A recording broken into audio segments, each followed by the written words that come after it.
Hey Instagram, it's me, Sean, with the Brio Method, and today I want to talk to you about the arches of your feet and your big toes and some things about how to take good care of them.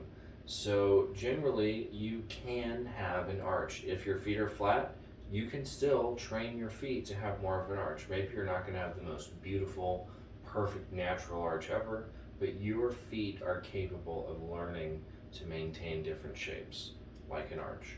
Also, your feet are only going to be as strong as you need them to be. So, if you're not exercising your arch, putting it in a position to function, if you're providing yourself arch support all the time in extremely comfortable shoes, your foot is going to be less capable. It's going to be stiff, insensitive.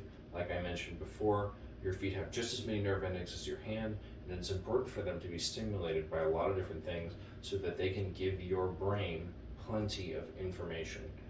A big part of getting your arch going and taking care of it is applying big toe pressure. According to anatomy trains, there's 6 trains of muscles in the body, one of them being the deep front line. It starts at your big toe, ends at your head. Your hip flexor, your psoas, is on that line. So when you're exercising, walking, standing, sitting, if you're applying just a little bit of big toe pressure, your hip flexors are going to have a better opportunity to support your low back and your pelvis and your femurs.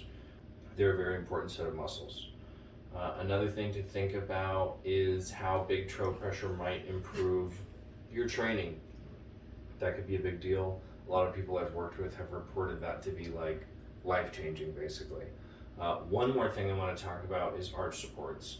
I think largely, there's some exceptions, arch supports are garbage and they should only be used on a temporary basis while you train your feet to be stronger.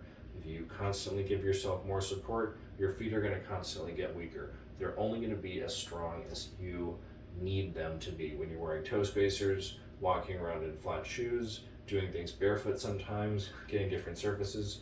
Your feet are going to be strong. You are not going to need arch supports. You might need pads for like heel spurs, some nerve problems, back problems, stuff like that. And that may or may not be fixable, but vast majority of people do not need to be walking around in crazy stiff arch support shoes. They need to be walking around in less shoes more of the time. Thanks for joining me for this foot video. Have a great day. Bye.